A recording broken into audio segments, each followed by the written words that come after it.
Bendungan Walahar adalah sebuah bendungan yang terletak di Desa Walahar, Kelari, Karawang, Jawa Barat. Bendungan ini merupakan salah satu bangunan peninggalan Belanda yang hingga kini masih berdiri tegak dan tak tergerus oleh zaman. Menurut sejarah, proyek pembangunan Bendungan Walahar dimulai pada tahun 1923 dan mulai dipakai pada tanggal 30 November 1925. Memiliki konstruksi bangunan seperti benteng dan didesain kokoh, maka bisa disimpulkan bahwa bentuk bendungan menyerupai tembok Cina dan tak terlihat kesan arsitektur Eropa. Hal ini juga bisa dilihat dari bentuk gentengnya yang seperti bangunan istana Kekaisaran Cina tempo dulu, serta adanya hiasan khas Cina di atas tembok lantai 2 dan di bawah atap yang menyerupai gambar naga atau ornamen Feng Shui. Sejarah, setahu aku Bendungan Walahar itu dibangun sama insinyur Belanda tahun 1923, namanya itu Swan Koopman, dan itu alasan utamanya sih untuk pengairan sawah penduduk sekitar pastinya. Tahu, itu salah satu bendungan yang ada di Pulau Jawa, dan kalau nggak salah itu satu-satunya bendungan yang paling tertua. Dan itu cocok banget buat kalian semua tuh yang suka banget foto-foto, selfie, salah satunya seperti saya. Jadi kalau mau berwisata ke sana juga bisa, karena di sana bagus banget gitu pemandangannya. Setahu aku itu tuh bendungan tertua peninggalan Belanda. Bener gak? Nah itu tuh cocok juga sih, kan bagus tuh, jadi cocok buat foto-foto, buat pariwisata gitu. Luar biasa banget, 95 tahun. Yeah. Pasti kuat banget itu ya, bangunannya kokoh banget ya. Iya, dan kadang-kadang emang kalau misalkan bangunan dulu-dulu tuh sama zaman sekarang kayaknya lebih kokoh banget zaman dulu ya. Kayak piramid, kayak gitu-gitu. Kadang-kadang kita juga nggak kepikiran orang zaman dulu bangunnya dengan kondisi gitu, yang terbatas kok bisa hebat gitu. Menurut catatan sejarah, pada masa kerajaan, Sungai Citarum merupakan jalur utama perdagangan dan transportasi, karena jalur darat dinilai memiliki resiko lebih tinggi. Adanya pelabuhan Karawang yang kini menjadi alun-alun Karawang, serta peninggalan candi di Batu Jaya yang dibangun oleh Kerajaan Tarumanegara menjadi bukti pentingnya Sungai Citarum sejak dulu. Konon, itulah yang menjadi alasan mengapa Bendungan Walahar ini dibangun.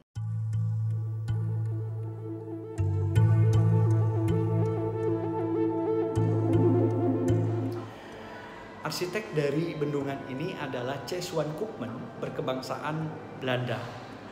Nah, fungsinya bendungan ini sebagai check dam, yaitu untuk mengatur aliran Sungai Citarum agar dapat mengairi 80.000 hektar sawah yang ada di Kabupaten Karawang. Dengan fungsinya yang sangat vital, bendungan ini harus kita jaga dan kita lestarikan. Orang-orang Tionghoa sudah ada sejak abad ke-5 di Nusantara. Hal ini pernah tercatat dalam beritanya Fahien, seorang pengelana Tionghoa. Ya, Fahien mengatakan bahwa orang-orang Tionghoa sudah menjalin hubungan dagang dengan kerajaan Tarumanegara sejak abad ke-5. Oleh sebab itu, jika kita melihat banyak ornamen yang ada di berbagai bangunan dari style Tiongkok atau Tionghoa, itu tidak menjadi aneh. Bahkan itu menjadi menarik. Itulah yang kemudian sebagai akulturasi budaya yang ada di Indonesia. Di balik kemegahan dan keindahan Bendungan Walahar sebagai peninggalan bersejarah, tak dimungkiri ada kisah lain di dalamnya. Konon, dahulu kala saat pembuatan bendungan, banyak warga pribumi yang dipaksa bekerja sampai kelelahan. Bahkan tak sedikit pula yang meregang nyawa. Kerja paksa yang dialami para penduduk pribumi di pada masa yang lalu nih parah banget, itu kerja 24 jam. Terus hanya dikasih makan sekali aja. Terus kalau mau coba-coba istirahat sebentar dicambuk, bener nggak? Nah, karena itu banyak pekerja pribumi yang meninggal karena udah kelelahan dan nggak kuat lagi tuh. Gimana nih? Di Tasik ada kayak gitu? Di Tasik banyak juga. Mitos-mistis. Ya kalau mitos mistis sih pasti banyak ya, apalagi bangunan tua. Ya. Udah peninggalan lama banget gitu, pasti ada sejarahnya. Mungkin juga ada yang pernah ngalamin, makanya ceritain. Dan nggak tahu juga kan kita bener apa enggaknya, makanya disebut mitos kan. Ya, dalam pembangunan yang dilakukan oleh pemerintah kolonial Belanda selalu memakan korban. Dan korban itu tentu bisa jadi karena kecelakaan, karena kelaparan, karena tidak diberi makan, dan pada zaman kerja paksa tentu tidak menutup kemungkinan banyak sekali korban jiwa dan bisa jadi ini ribuan atau bahkan jutaan. Jadi pada saat pembangunan gedung Walahar tidak menutup kemungkinan juga menimbulkan korban jiwa.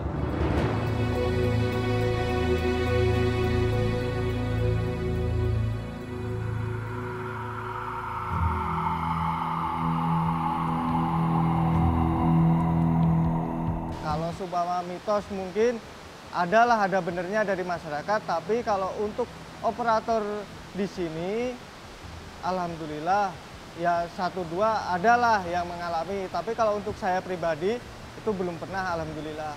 Teman saya yang beda shift itu pernah mimpi itu ada.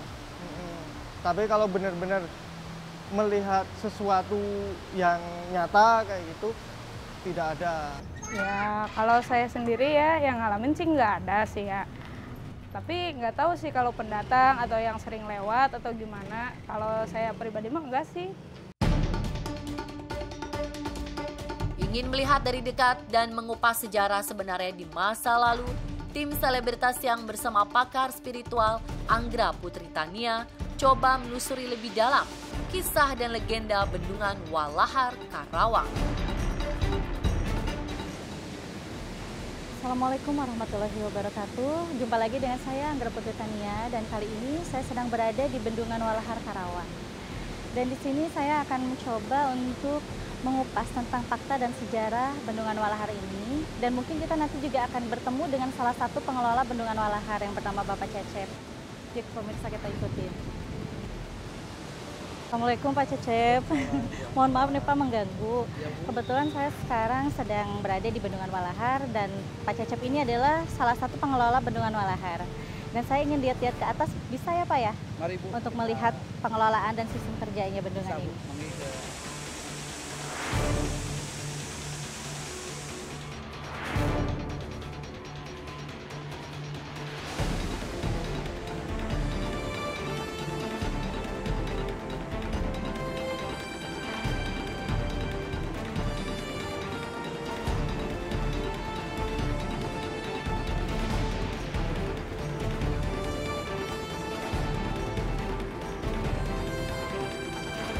Ya mohon maaf Pak Cecep, ini saya mau nanya nih tentang sejarah Bendungan Walahar yang ada di Karawang ini. Nah, untuk kondisi di atas ini seperti apa dan memang tempat apa ya Pak ya? Jadi Bendung Walahar ini peninggalan Belanda, mulai diresmikan tahun 1925, lengkapnya 30 November 1925. Untuk saat ini pengelolaan ada di bawah Perum Jasa Cipta II, Bu.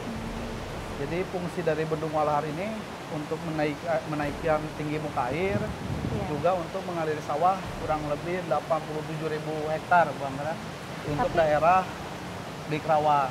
Tapi apakah bendungan ini pernah naik ke atas sampai banjir ke wilayah-wilayah Karawang atau Tapi bagaimana? untuk pengendalian airnya kami ada SOP-nya tersendiri gitu Bu Anggra. Jadi untuk pengaturan airnya di sini juga kita ada operator kita 24 jam Bu Anggra. Ada 4 grup dibikin 3 shift gitu. Ya. Terus ini selain bendungan juga memang ini dijadikan tempat wisata sama tempat pemancingan ya Pak ya?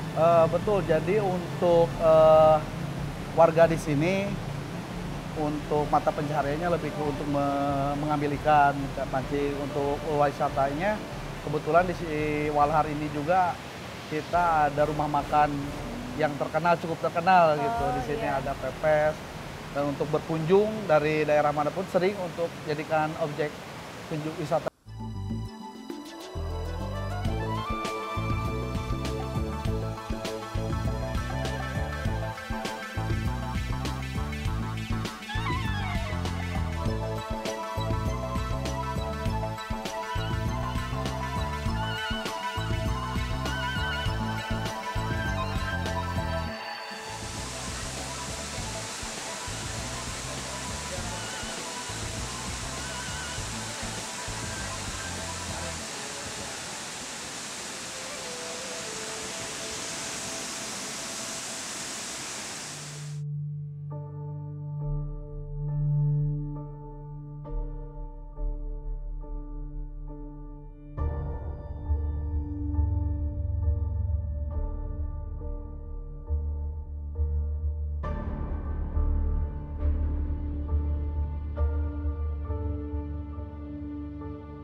Ya pemirsa, setelah tadi saya dengan Pak Cecep sudah lihat ke atas sana, dan inilah Bendung Walahar yang ada di Karawang. Dan di sini itu Bendung Walahar ini mulai dibangun pada tahun 1918 dan mulai dipakai pada tahun 1925. Dan kenapa dengan adanya Bendungan Walahar ini? Karena Bendungan Walahar ini dibendung membentang Sungai Citarum. Dan waktu itu juga ini ada ahli perairan yang dari Belanda yang memang ikut membantu tentang perairan yang ada di Bendung Walahar ini, bernama Tuan Swan. Dan Tuan Swan bersama dengan Tuan Brochman, beliau itu adalah kaki tangannya dari pemerintah kolonial Belanda yang untuk membangun Bendung Walahar ini agar bisa mengairi sawah-sawah dan juga seluruh kawasan yang ada di Karawang. Dan siapa Tuan Brochman itu? Tuan Brochman adalah sosok orang Belanda yang memang punya kakak, yaitu kakaknya itu seorang arsitek dari Eropa, turunan Belanda Eropa, yang memang membuat Bendung Walahar ini dan dijadikan Bendung Walahar ini seperti ornamen Cina. Dan di sini kenapa harus ornamen Cina? Karena ada sangkut pautnya dengan Kerajaan Tarumanegara. Jadi pada saat Kerajaan Tarumanegara banyak sekali dikunjungi oleh pedagang-pedagang dari Cina, dan di sini tuh salah satu ciri bahwa Bendung Walahar ini dan Sungai Citarum dipakai untuk transportasi dan perdagangan-perdagangan pada zaman Belanda, pada zaman Kerajaan Tarumanegara, dan pada abad ke-19, tepatnya pada 1950. Meski suasana terbilang ramai oleh lalu lalang kendaraan yang melintas di jembatan serta derasnya suara air, pesona misteri Bendungan Walahar tetaplah menarik perhatian. Kalau untuk melihat sesuatu yang gaib itu tergantung dari diri kitanya sendiri ya. Asalkan kitanya benar-benar kuat iman, kuat tauhid, jadi lebih meningkatkan iman dan ketakwaan, insya Allah tidak akan pernah bisa melihat hal-hal yang gaib atau yang mengganggu gitu. Karena seperti ada hal gaib yang mengganggu itu tergantung kitanya sendiri sih. Kalau misalnya kitanya nggak kuat iman, itu pasti akan ada sosok gaib yang menakut-nakuti. Tapi kalau kita meningkatkan kekuatan iman dan ketakwaan, insya Allah tidak akan ada yang bisa muncul atau memperlihatkan diri atau menakut-nakuti. Benar, karena dulu itu dari pribumi banyak sekali ya yang diperbantukan untuk bekerja dalam Bendungan Walahar ini. Dan banyak sekali juga yang memang meninggal dunia atau wafat pada saat itu karena waktu itu kelelahan. Jadi pada saat pemerintah kolonial Belanda menyuruh pribumi untuk bekerja di sini, itu benar-benar diporsir dari pagi sampai malam itu tidak boleh berhenti. Bisa dikatakan hampir 24 jam dan itu dikasih makan hanya 1 kali. Tetapi untungnya saja ada Tuan Brochman yang memang baik hati, di belakang dari pemerintahan kolonial Belanda itu selalu memberi makan dan memberi uang lebih kepada pekerja-pekerja pribumi.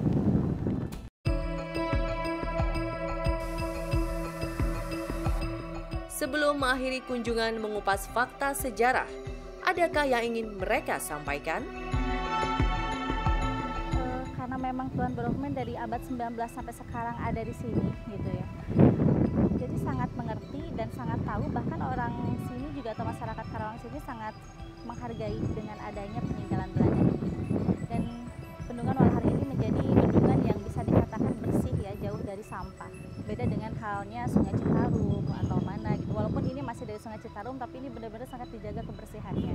Jadi warga-warga setempat di sini juga benar-benar sangat menghargai, sangat menghormati